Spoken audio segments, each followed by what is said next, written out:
The stars looked different when death came calling. Captain Lee Min-ho stood on the bridge of the UES Defiance, watching the massive alien ships block out the light from distant suns. Each enemy vessel was 3 times larger than his own ship. There were hundreds of them. "Sir, we're getting a transmission," said Lieutenant Yoon Ji-hoon from his station. His young face was pale but steady. "It's coming from the biggest ship," Min-ho nodded. "Put it on screen." The view screen flickered to life. What appeared made several crew members step back. The alien was huge, with 6 arms and scales that looked like black metal. Its eyes were yellow and cold. When it spoke, its voice was like grinding stone. "I am General Thex Vara of the Vorthak Empire. You will surrender your ships and colonies. You have 72 hours. Refuse, and we will destroy every human world." The transmission cut off. The bridge was silent, except for the hum of machines. "Captain," Ji-hoon whispered, "what do we do?" Before Min-ho could answer, another voice came over the comm system. It was Admiral Park Soo-jin from Fleet Headquarters. "All ships report to Meridian 7 Station for emergency meeting. We have a war council in 2 hours." Min-ho looked at his crew. These people had families on the colonies. They had children who played in parks under alien suns. Now all of that was in danger. "Set course for Meridian 7, he ordered. "Maximum speed." 2 hours later, Min-ho sat in the largest meeting room he had ever seen. Representatives from every human colony were there. Some appeared as holograms from faraway systems. Others had traveled for days to be here in person. Admiral Park Soo-jin stood at the front of the room. She was not a large woman, but when she spoke, everyone listened. Her black hair was streaked with gray from years of service. Her eyes were sharp and focused. "The situation is simple," she began. "The Vorthak Empire controls most of the galaxy. They have conquered 847 star systems. They have never been defeated. They want us to surrender." A man from the mining colonies raised his hand. "What happens if we surrender?" Dr. Kim Tae-hyung, the fleet's head scientist, stood up. He had spent years studying alien cultures. "Based on our data, surrendering species become slaves. The Vorthak take their resources, their technology, and their freedom. Some species are moved to work camps. Others are simply eliminated if they're not useful." Murmurs filled the room. Fear was spreading like a disease. "How many ships do we have?" asked a woman from the agricultural worlds. 230 combat vessels, Soo-jin replied. "They have over 5,000 in their advance fleet alone." The room fell silent. The math was simple and terrible. An old admiral named Bay spoke up. "Maybe we could negotiate, offer them some colonies in exchange for keeping others." "No," said a firm voice from the back. Everyone turned to see Commander Cho Hyun-woo, leader of the fighter pilots. "I've read the reports. The Vorthak don't negotiate. They conquer. If we give them some colonies, they'll just take the rest later." More arguing broke out. Some wanted to fight. Others wanted to run. A few still hoped for negotiations. Admiral Soo-jin raised her hand for silence. "There's something else you need to know. A Vorthak delegation is coming here to Meridian 7. They want to meet with me personally to receive our surrender." "When?" asked Captain Min-ho. "In 6 hours." The room erupted in discussion again. Finally, Soo-jin called for a vote. "All in favor of surrender, raise your hands." About a third of the hands went up. "All in favor of evacuation to unknown space, raise your hands." Another third raised their hands. "All in favor of fighting, raise your hands." The final third raised their hands. The room was split perfectly. Soo-jin looked around the room slowly. "The vote is tied. As Fleet Admiral, the decision falls to me." She paused, looking at each face. "I choose to fight." 6 hours later, Admiral Park Soo-jin walked into the diplomatic bay of Meridian 7 Station. The neutral zone was supposed to be safe ground, but she knew the Vorthak could destroy the station whenever they wanted. General Thex Vara was even more terrifying in person. The alien general stood nearly 3 meters tall. Her scales caught the light like black mirrors. Her 6 arms moved constantly, as if she was always ready to grab weapons. Behind her stood 2 smaller Vorthak soldiers. They carried energy weapons that looked powerful enough to destroy a small building. "Admiral Park Soo-jin," Thex Vara said. in her grinding voice. "You have come to surrender your species." "I have come to talk," Sujin replied calmly. "There is nothing to discuss. You will order all human ships to power down their weapons. You will give us the locations of all your colonies. You will submit to Vorthak rule." Sujin stood quietly for a moment. Around the galaxy, millions of humans were waiting for her answer. Children were sleeping in their beds. Farmers were tending their crops. Scientists were studying the stars. All of their lives depended on what she said next. "General Thexvara," she said finally, "you said humans will kneel." "Yes. All species kneel before the Vorthak Empire." Sujin smiled. But it was not a happy smile. It was the smile of someone who had made a dangerous decision. "You want us to kneel?" she asked. "Yes. Then bow first." The alien general's yellow eyes narrowed. "What did you say?" "I said bow first. You want respect? Show respect. You want submission? Show why you deserve it. You want us to kneel? Then bow first." Thexvara's scales seemed to darken with anger.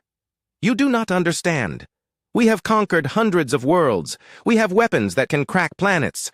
We have ships that can block out stars." "And we have something you don't," Sujin replied. "What?" "The memory of what it means to be free." General Thexvara leaned forward. "Your freedom ends now. You have refused our mercy. In 72 hours, we will begin destroying your colonies. We will start with the ones that have the most children. If you think that will make us surrender faster, you don't know humans very well. Then you will watch your species die for your pride." Sujin turned to leave, then looked back. "General, you've conquered 847 star systems, but you've never fought humans. You're about to learn why that matters." As she walked away, she could hear Thexvara speaking to her soldiers in the Vorthak language. She didn't need a translator to know the alien was giving orders to prepare for war. Back on the Defiance, Captain Minho received his orders. They were simple. Engage the enemy wherever you find them. Show them what humans do when cornered. Remember, we're not just fighting for ourselves. We're fighting for everyone who comes after us. Minho gathered his crew on the bridge. "You all heard the Admiral's message?" he said. "The Vorthak think we'll break easily. They think fear will make us weak. They're wrong." Lieutenant Jehoon looked nervous, but determined. "What are our orders, sir?" "We're going to show them that humans don't kneel," Minho replied. "We bow to those who earn our respect. We kneel only to those we choose to honor. But we never, ever submit to tyrants." In the distance, the Vorthak fleet began to move toward human space.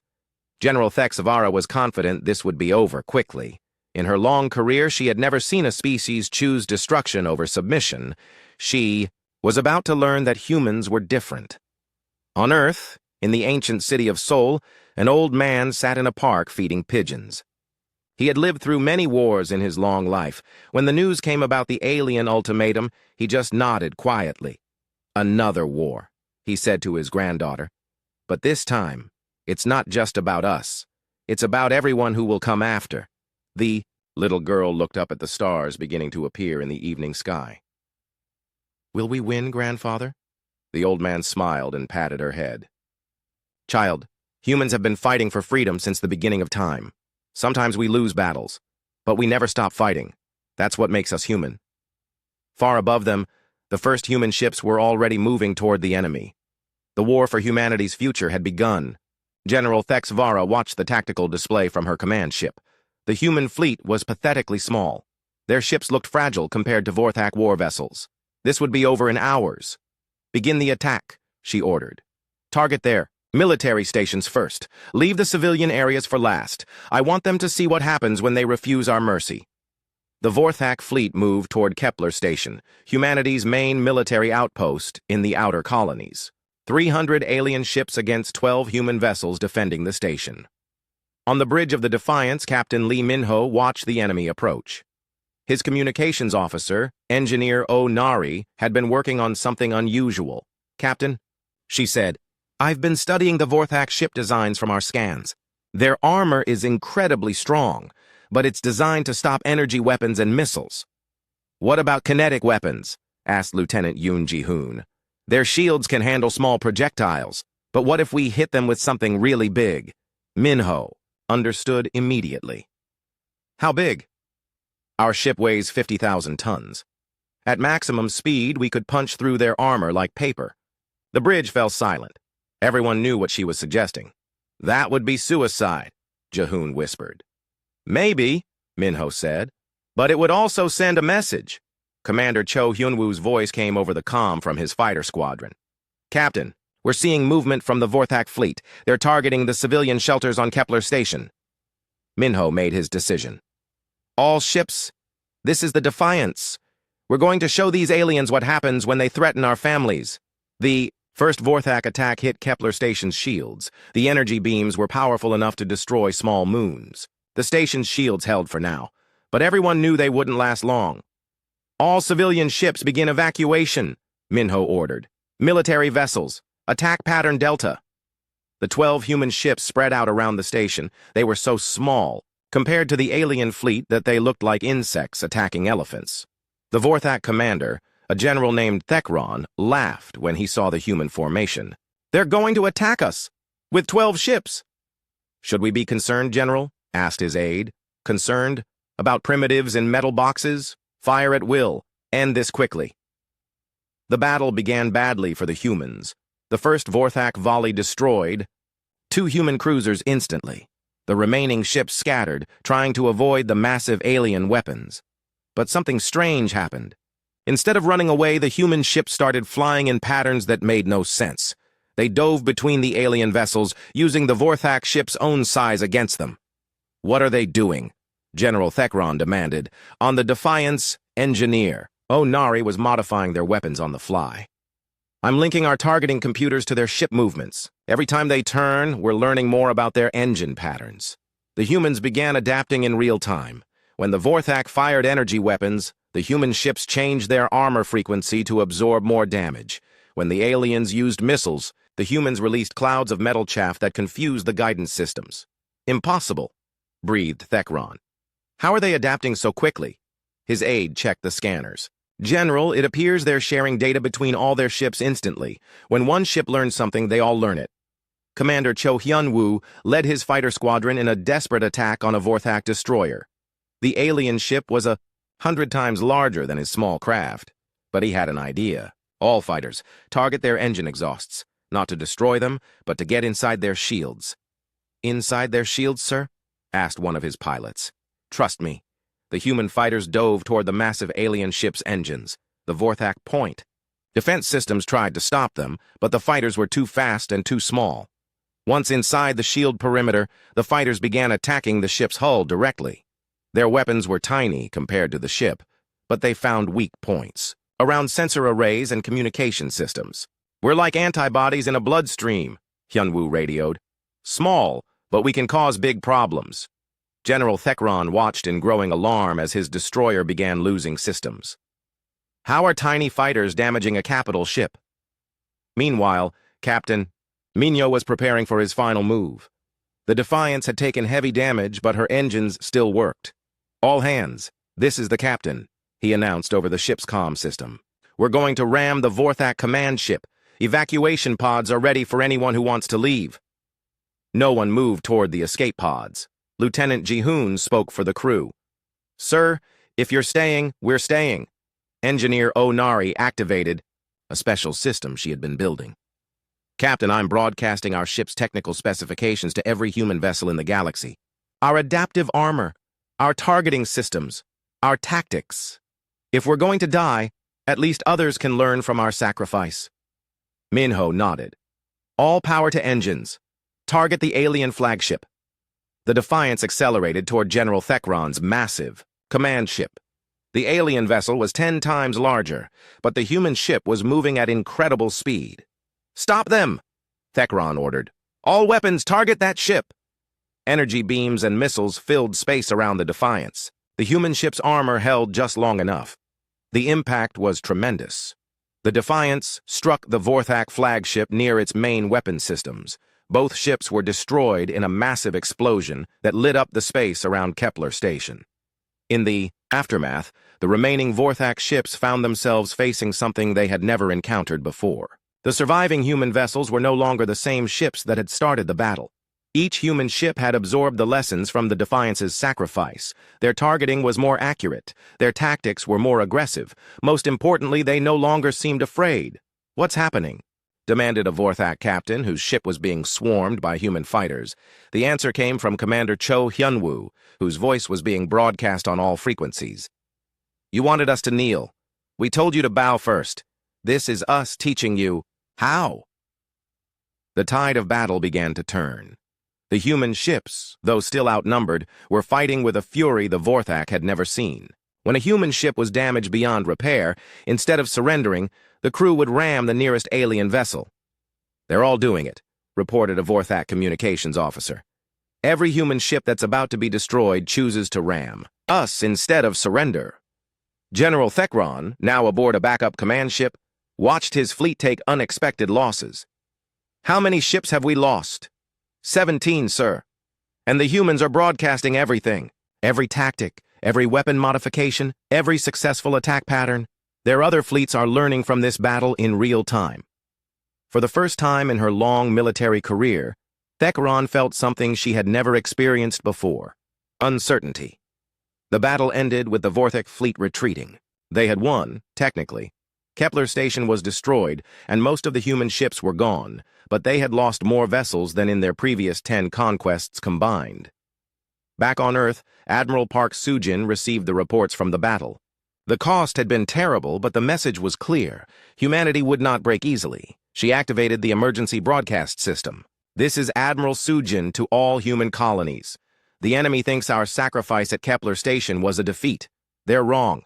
Captain Minho and the crew of the Defiance have given us something more valuable than any victory. They've shown us that we can hurt them." On his homeworld, General Thexvara reviewed the battle reports with growing concern. Her subordinate, Thekaran, stood before her like a scolded child. "You lost 17 ships to 12 human vessels?" she asked. "The humans fought unlike any species we've encountered. They seem to prefer death to surrender. All species say they'll fight to the death. Few actually do it." "These did, General. And when they died, they made sure to take us with them." Thexvara studied the tactical data. The human behavior patterns were unlike anything in their military databases. "Send word to the High Command," she ordered. "Request additional fleets. These humans are unusual." "How many additional ships, General?" Thexvara looked at the casualty reports again. 17 ships lost to 12 primitive vessels. If this pattern continued, double our current fleet size," she said finally. "And send our best generals. I think we may have underestimated these creatures." In the depths of space, the wreckage of the Defiance drifted among the ruins of Kepler Station. But from that wreckage, a signal kept broadcasting.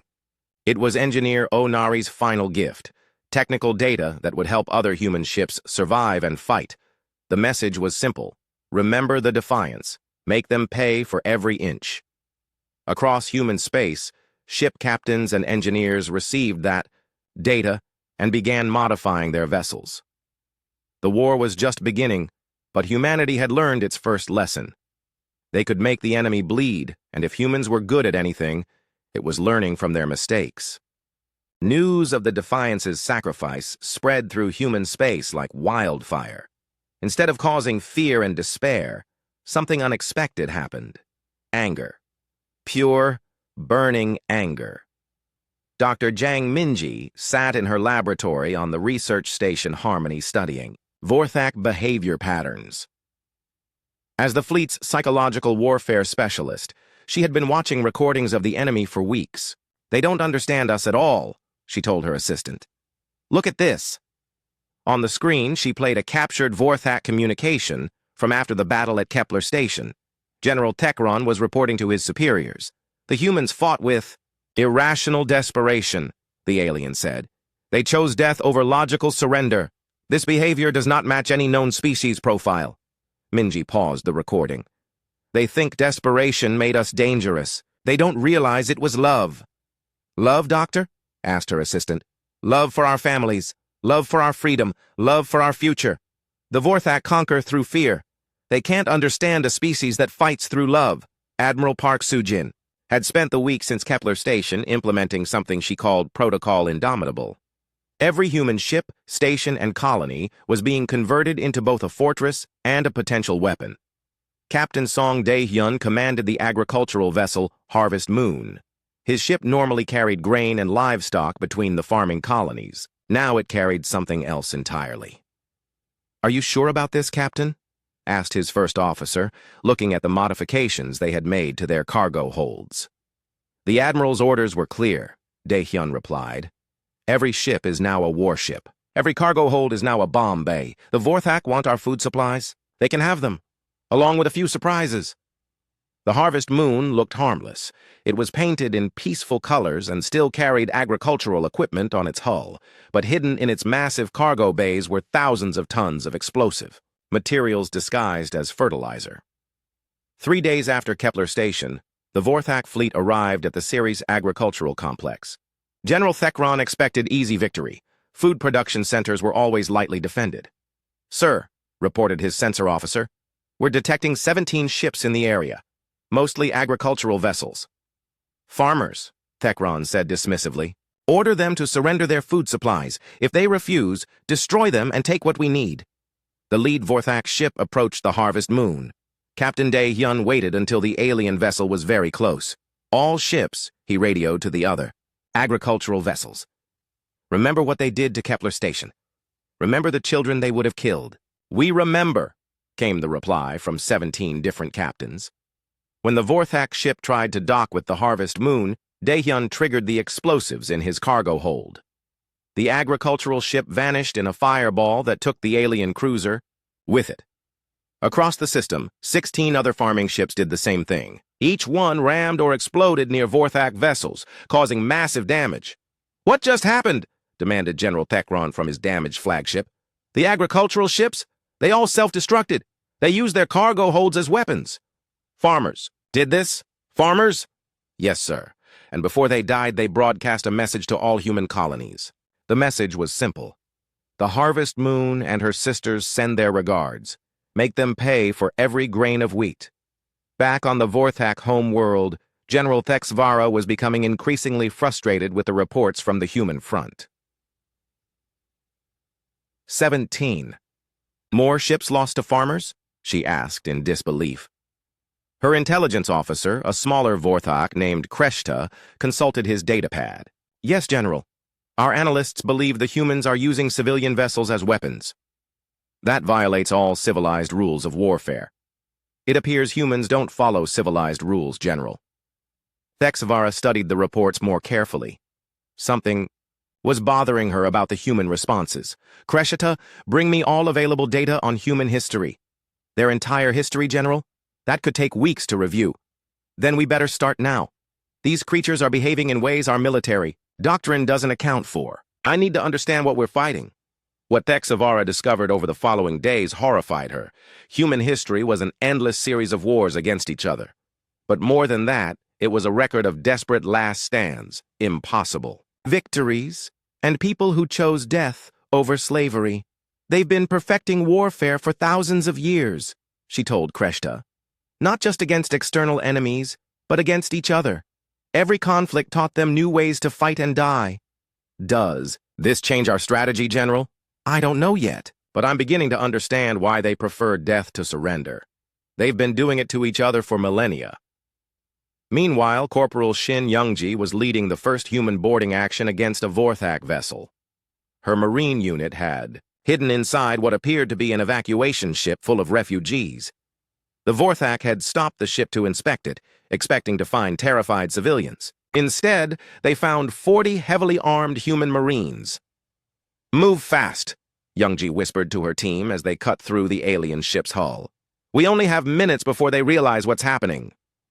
The Vorthak crew had never faced boarders before. In their experience, conquered species submitted peacefully. They weren't prepared for humans with combat experience fighting room to room through their ship. "What's our objective?" asked one of her marines. "Intelligence says their main computer. Core is 3 levels down. We grab their data and plant charges. Standard grab and run." But as they fought through the alien ship, Youngji realized something. The Vorthak were individually stronger and better armed, but they fought like they expected easy victory. When faced with real resistance, they became confused and disorganized. "They're not used to people fighting back," she radioed to her team. "Press the advantage." The Marines captured the computer core and downloaded massive amounts of Vorthak, military data. But before they left, Youngji did something unexpected.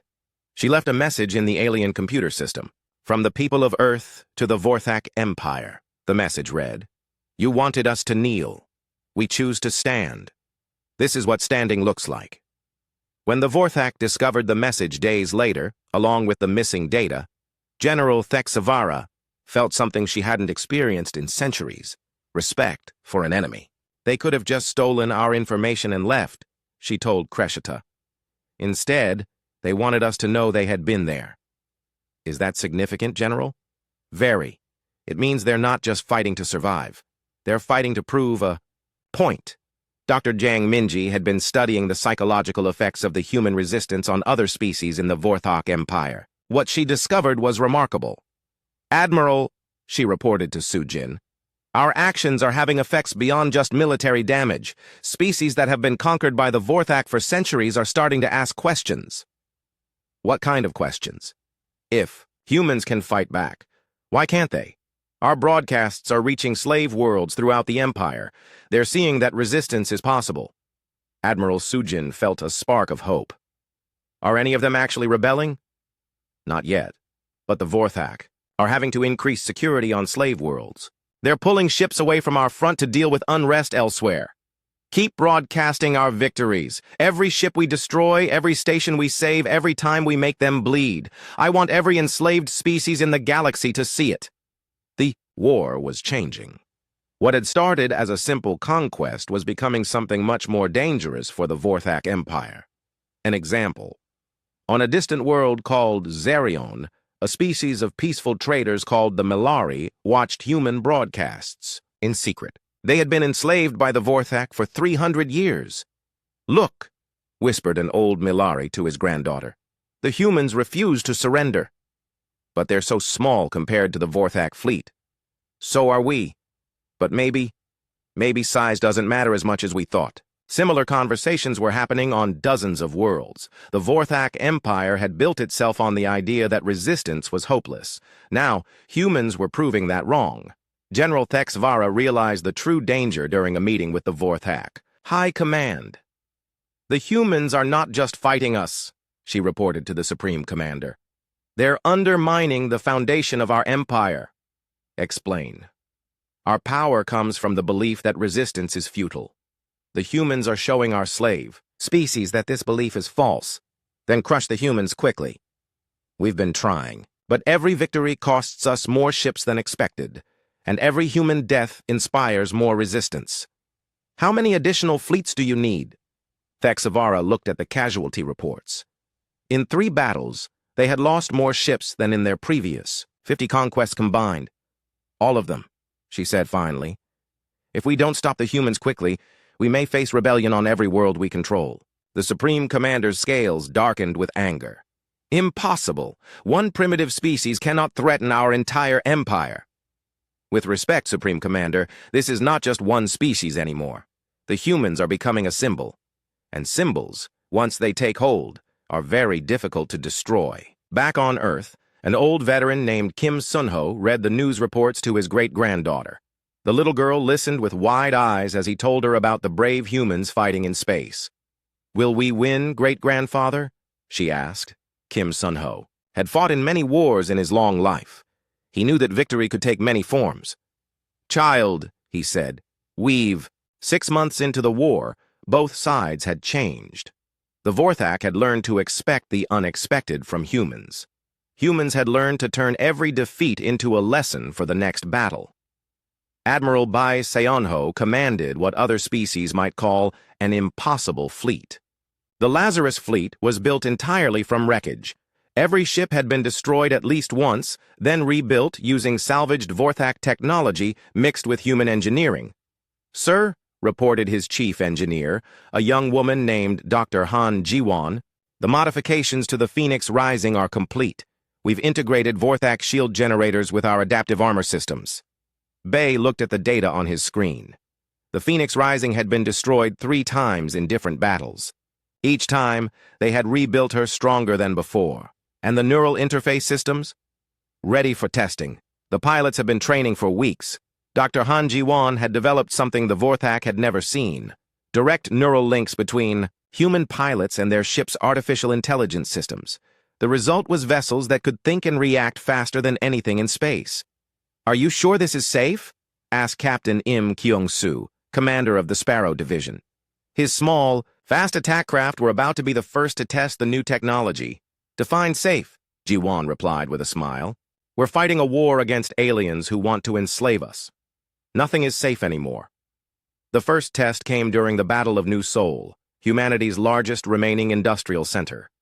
General Thex Vara had brought her main fleet to capture, the factories that built human weapons. "This ends today," she told her fleet commanders. "The humans have been adapting to our tactics. It's time to show them that adaptation has limits." The Vorthak fleet numbered over 1,000 ships. The defending human fleet had only 200 vessels, but they were different from the ships that had fought at Kepler Station. Admiral Park Soo-jin watched the enemy approach from her command ship, the Indomitable. She had been planning this battle for months. "All ships," she broadcast, "activate neural link systems.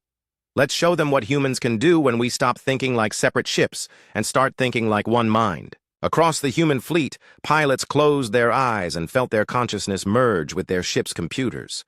Suddenly, every human vessel became part of a larger intelligence that could think and react as one.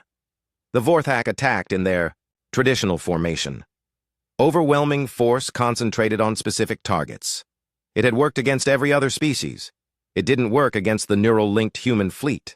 The human ships moved like schools of fish, flowing around Vorthak attacks and striking back from unexpected angles. When the aliens targeted one ship, 5 others would immediately respond to protect it. "Impossible," breathed General Thex Vara. "How are they coordinating so perfectly?" Her sensor officer studied the readings. "General, it appears their ships are sharing processing power. They're not fighting as individual vessels anymore." Captain Im Kyung-soo led his Sparrow Division against a group of Vorthak destroyers. Through the neural link, he could feel the thoughts and intentions of every other pilot in his squadron. "Target the lead ship," he thought, and instantly his pilots knew exactly what he meant. They moved as one unit, striking the alien vessel from 6 different directions simultaneously. The Vorthak destroyer tried to defend itself, but how do you fight an enemy that knows what you're going to do before you do it? "They're predicting our movements," reported a Vorthak captain whose ship was under attack. "Every time we change tactics, they're already ready for it." Dr. Han Ji-won monitored the battle from the Phoenix Rising.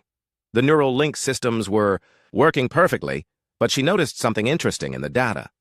"Admiral Bay," she said, "the pilots are evolving their tactics faster than our computers can track. They're developing new strategies in real time. Is that a problem?" "No, sir. It's beautiful." Through the neural links, human creativity was combining with artificial intelligence processing power. The result was tactical innovation happening at the speed of thought. Meanwhile, General Thex Vara was learning a hard lesson about fighting humans. Every time she thought she understood their capabilities, they revealed something new. "Deploy the siege ships," she ordered. "If we can't outmaneuver them, we'll simply overwhelm them with firepower." The Vorthak siege ships were massive vessels, designed to destroy planets. They fired weapons powerful enough to crack moons. But when they targeted the human fleet, something unexpected happened. The human ships didn't try to avoid the massive energy beams. Instead, they flew directly into them. "What are they doing?" demanded Thex Vara. The answer came from Dr. Han Ji-won's latest innovation. The human ships had been equipped with adaptive armor that could actually absorb and redirect energy attacks. "Direct. Hit on the Phoenix Rising," reported a Vorthak gunner. "The ship should be destroyed." Instead, the Phoenix Rising emerged from the energy beam glowing with absorbed power. Moments later, it fired that same energy back at the Vorthak siege ship. "They're using our own weapons against us," said Thex Vara's aide in amazement. "Not, just using them, improving them."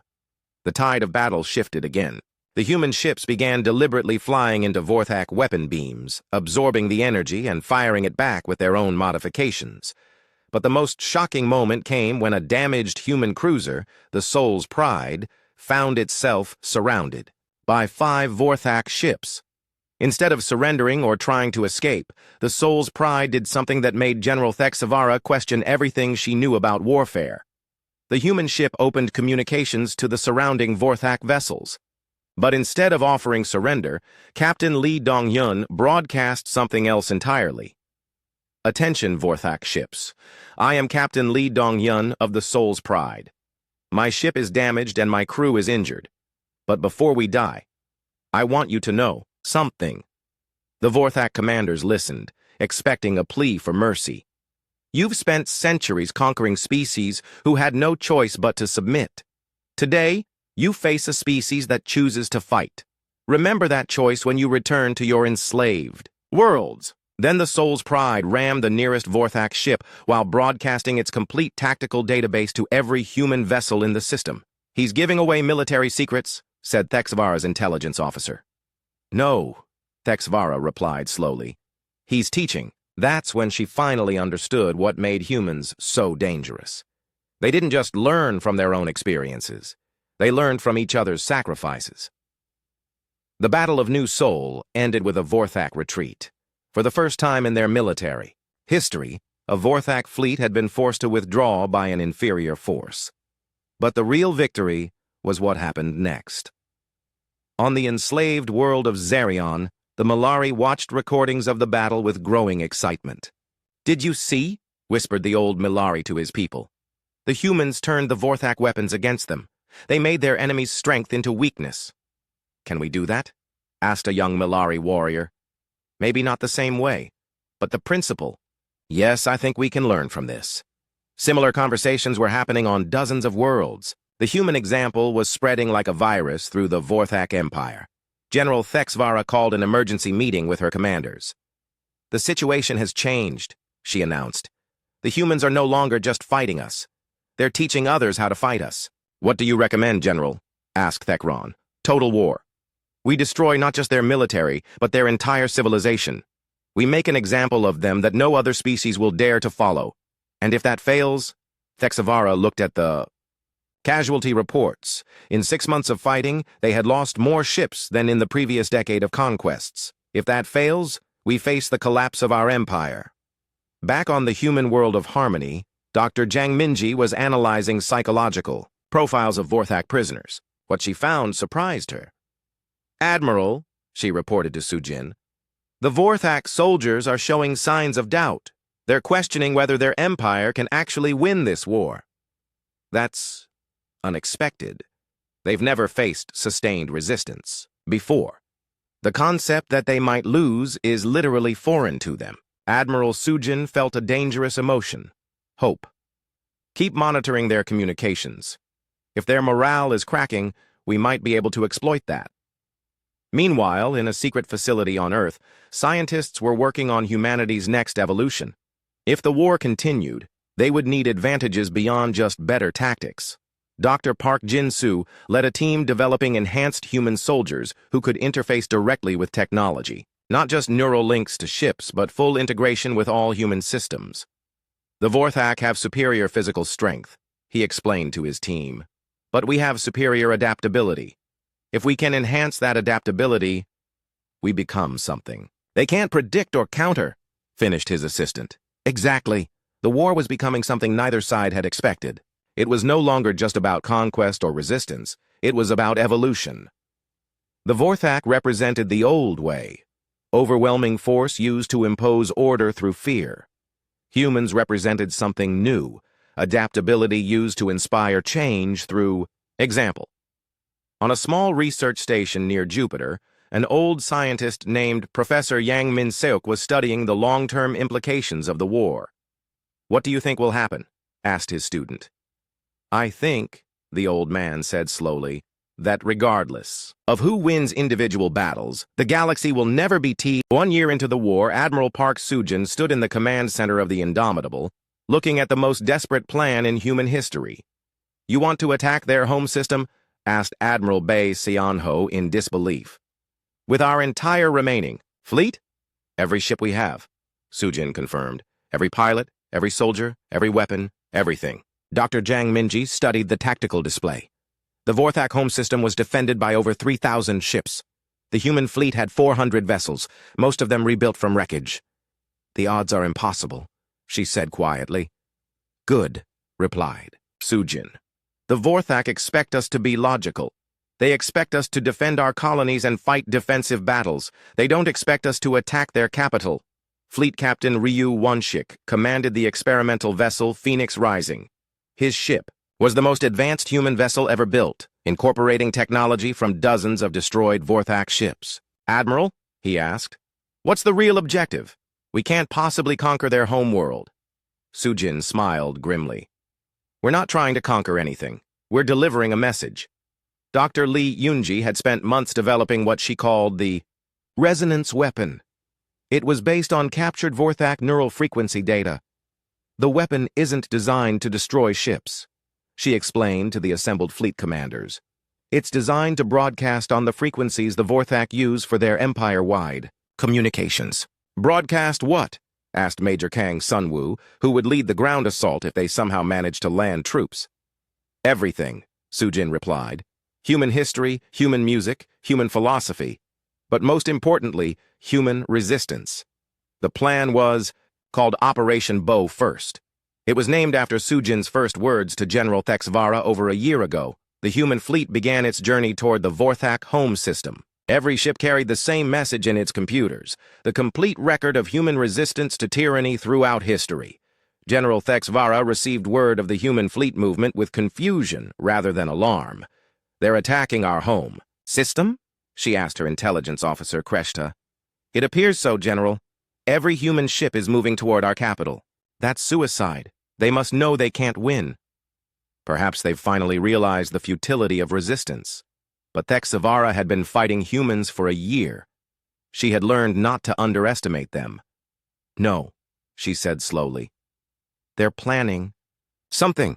Recall all fleets to defend the home system. All fleets, General. That will leave the conquered territories undefended. Do it. What Thexvara didn't know was that this was exactly what Admiral Sujin had planned. On the enslaved world of Zerion, the old Milari named Jorvek watched the Vorthak garrison ships depart for their home system. Now, he told his grandson, while they're distracted by the humans. Across the planet, Milari resistance cells activated simultaneously. They had been learning from human broadcasts for months, studying how to turn peaceful tools into weapons. Similar uprisings began on dozens of worlds. The Centauri Mining Collective stopped producing metals for Vorthak ships. The Andromedan research colonies began broadcasting their own messages of resistance. The Vorthak Empire, built on fear and overwhelming force, suddenly faced something it had never encountered: coordinated rebellion across multiple star systems. General, reported Kreshta urgently, we're receiving reports of uprisings throughout the Empire. Thexvara felt a chill run through her scales. How many worlds? 47 so far, and the number is growing. Meanwhile, the human fleet was 3 days away from the Vorthak home system. Admiral Sujin gathered her captains for a final briefing. Remember, she told them, this isn't about destroying their fleet. This is about proving a point. Captain Ryu Wonshik raised his hand. What point exactly, Admiral? That no empire, no matter how powerful, can stand against the idea of freedom. Dr. Lee Yunji activated her resonance weapon for a final test. The broadcast system is ready. Once we're in range, every communication device in the Vorthak Empire will receive our message. And what happens to us? Asked a young captain. Sujin looked around the room at faces she had come to know and respect over the past year. Many of these people would not survive the next few days. We become the message, she said simply. The human fleet emerged from hyperspace at the edge of the Vorthak home system. The sight that greeted them was terrifying. 3,000 alien ships arranged in perfect defensive formations around their capital world. All ships, Admiral Sujin broadcast, begin Operation Bow First. Let's teach the galaxy what it means to be human. The first phase of the attack appeared to be a conventional assault. Human ships dove toward the Vorthak defensive lines, engaging in what looked like desperate combat. But General Thexvara, watching from her flagship, noticed something strange. They're not trying to win. she told her aide. "They're positioning themselves throughout our formation. Should we pull back?" "No. Let them come. We'll end this here." The space battle was brutal. Human ships fought with their characteristic desperation, ramming enemy vessels when their weapons failed. But they were horribly outnumbered. Then Dr. Lee Yunji activated the resonance weapon. Suddenly, every communication device in the Vorthak Empire began broadcasting the same signal. But it wasn't a weapon in any conventional sense. It was music. The first song was an ancient human piece called Ode to Joy. The melody swept across Vorthak space, reaching every enslaved world, every conquered species, every oppressed people. "What is this?" demanded the Vorthak Supreme Commander from his throne room on the capital world. The music was followed by voices, human voices speaking in dozens of languages, telling stories of resistance throughout their history. They spoke of people who had fought against impossible odds, of slaves who had freed themselves, of ordinary citizens who had stood up to tyrants and won. But most powerfully, they spoke of hope. On Zerion, the Milari listened to the human broadcasts with tears in their large eyes. "Do you hear?" Old Jorvek whispered to his people. "They're telling us that freedom is possible." The message spread faster than the Vorthak could stop it. On world after world, enslaved species heard the same thing. They were not alone. Major Kang Sunwoo led a small team of human marines in what appeared to be a suicidal assault on the Vorthak capital world's communications center. "What's our real mission?" asked one of his soldiers as they fought through the alien city. "To make sure they can never silence the broadcast," Sunwoo replied. The Marines fought their way to the central transmitter and planted charges, but instead of destroying the system, they modified it. Now the human message would be permanently integrated into the Vorthak communication network. Every time they tried to send orders to their fleets, the enslaved worlds would also hear human voices calling for freedom. General Thexvara watched her empire crumbling in real time. Reports of rebellions came from every sector. "How do we stop this?" she asked desperately. Kreshata looked at the data streaming in from across the galaxy. "We can't, General. The message is spreading faster than we can respond, and every time we try to suppress it, more species join the rebellion." In space, the human fleet was being destroyed. Ship after ship fell to Vorthak weapons. But with each loss, the broadcast grew stronger. Admiral Sujin, her ship heavily damaged, opened a communication channel to General Thexvara. "General," she said, "do you understand now?" "Understand what, human? You can kill our ships. You can destroy our bodies. But you cannot kill an idea whose time has come." "What idea?" "That every being in the galaxy has the right to be free." The Indomitable exploded in a brilliant flash of light. Admiral Park Sujin died, as she had lived, fighting for freedom. But her message continued broadcasting across the galaxy. On 100 worlds, enslaved species heard the human voices and made the same choice Admiral Sujin had made over a year ago. They chose to fight. The Vorthak Empire, which had stood for 1,000 years, began to collapse in a single day. Not because of superior weapons or tactics, but because of something much more powerful. The idea that freedom was worth fighting. For General Thexvara stood on the bridge of her flagship, watching her empire burn. Around her, reports came in of rebellions, defections, and entire star systems declaring independence. "General," asked Kreshata quietly, "what are your orders?" Thexvara looked at the wreckage of the human fleet. They had lost the battle, but won something much more important. "Stand down," she said finally. "General?" "I said stand down. The war is over. But we still have superior forces." "Do we?" Thexvara pointed at the tactical display showing rebellions across the galaxy. "Our empire is falling apart. Our enslaved species are fighting for freedom. Our own soldiers are questioning their orders." She paused, thinking of Admiral Sujin's final words. "The humans have already won. They just used our own strength against us." "I don't understand. They turned our empire into their weapon. Every world we controlled, every communication system we built, every species we enslaved, they used it all to spread their message of resistance."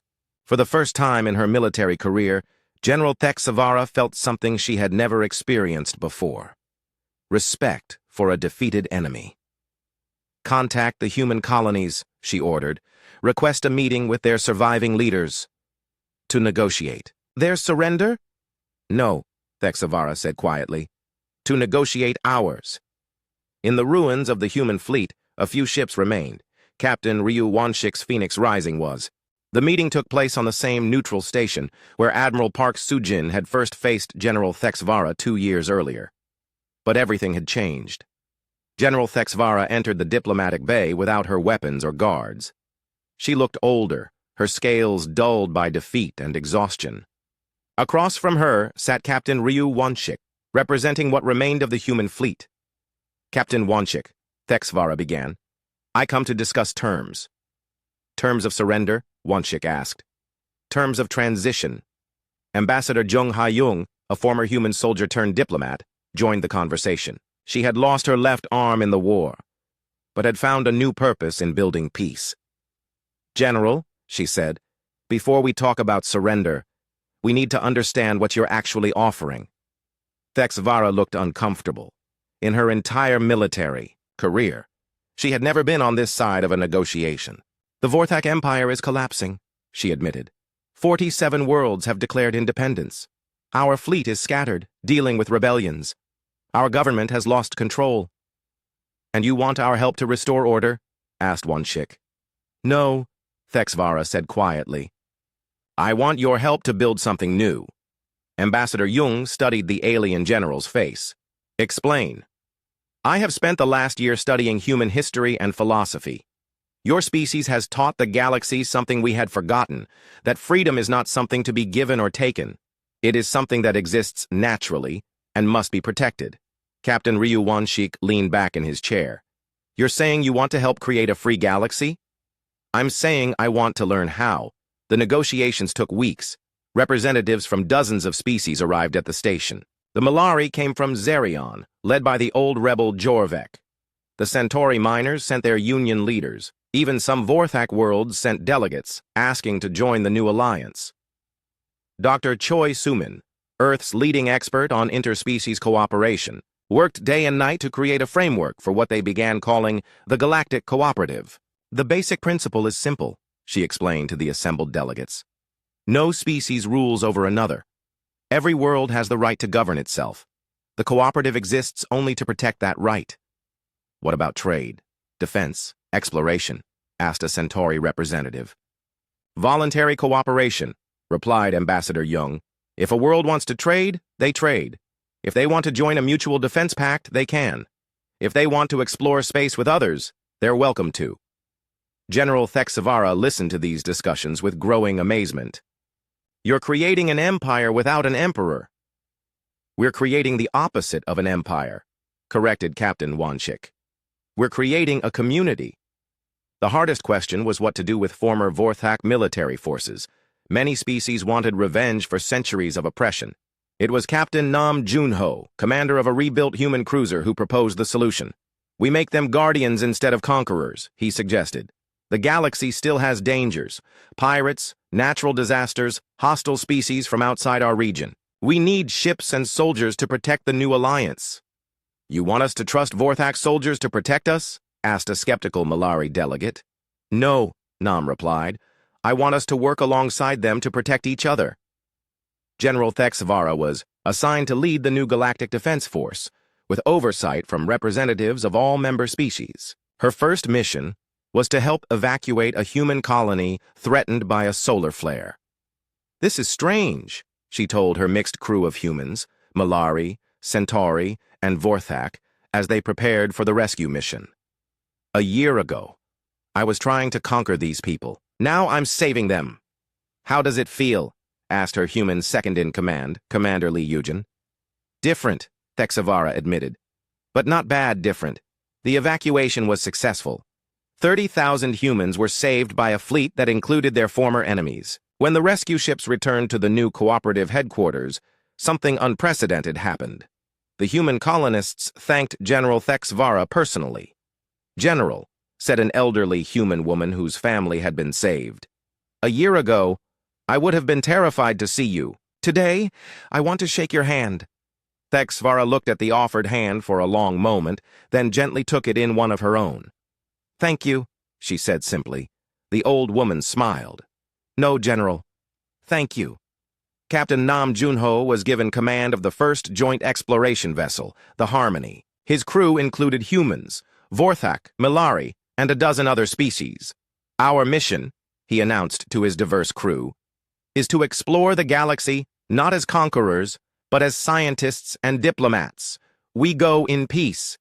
Chief Engineer Park Miran, a young human who had helped rebuild the Phoenix Rising, worked alongside a Vorthak engineer named Thexol to design new exploration technologies. Your adaptive systems are fascinating, Thexol told her, but our power generation methods are more efficient. If we combine them, we get ships that can adapt to any environment and have the power to explore anywhere in the galaxy, Moran finished. Exactly. This kind of cooperation was happening throughout the new alliance. Species that had been enemies were learning from each other. Dr. Choi Suman established the Galactic University on the former Vorthak capital world. Students from every species came to study together. "What are you learning?" a human professor asked a young Vorthak student. "Human literature," the student replied. "I want to understand how your species developed such strong concepts of individual freedom. And what have you learned? That freedom is not just about being left alone, it's about being able to choose who you become." The most touching moment came during the first annual Freedom Day celebration. Representatives from every member world gathered to remember the human sacrifice that had made their freedom possible. General Thexvara was asked to speak. She stood before thousands of beings from dozens of species, many of whom had good reason to hate her. 2 years ago, she began, I came to human space expecting easy conquest. I thought freedom was a luxury that could be taken away by superior force. She paused, looking at the faces in the crowd. Admiral Park Sujin taught me that I was wrong. She told me that if I wanted humans to kneel, I should bow first. I thought she was being defiant. I didn't understand that she was offering friendship. The crowd was silent, listening. Today, I bow before all of you, not in defeat, but in respect.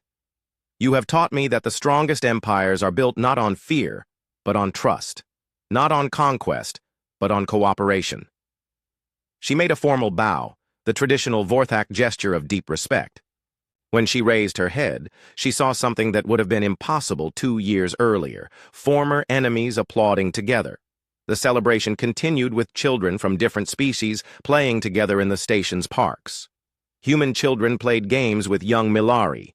Vorthak younglings learned Earth songs. Centauri cubs shared toys with everyone. Captain Ryu Wonshik, now Admiral of the Cooperative Fleet, watched the children play with a smile. "What are you thinking about?" asked Ambassador Jung Hayung. "Admiral Sujin," he replied.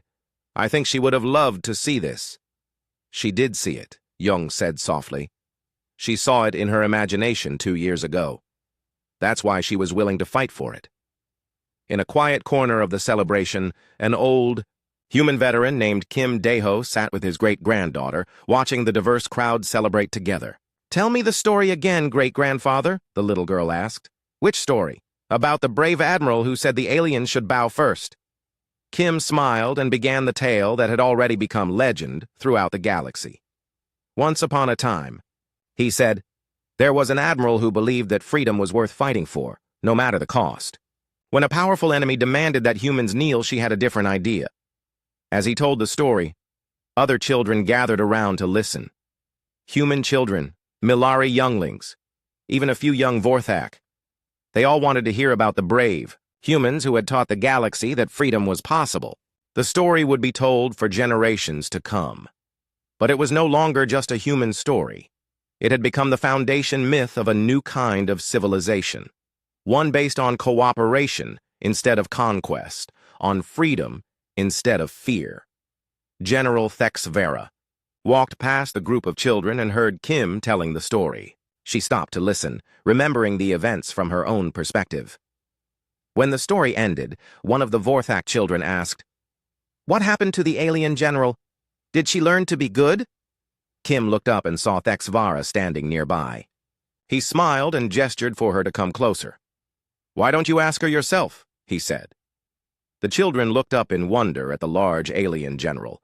The young Vorthak who had asked the question stepped forward bravely. "Did you really want to conquer all the humans?" the child asked. Thexvara knelt down to be closer to the child's level. "Yes, I did. I thought that was the only way to bring order to the galaxy. What changed your mind? I learned that there's a difference between order and peace. Order can be forced.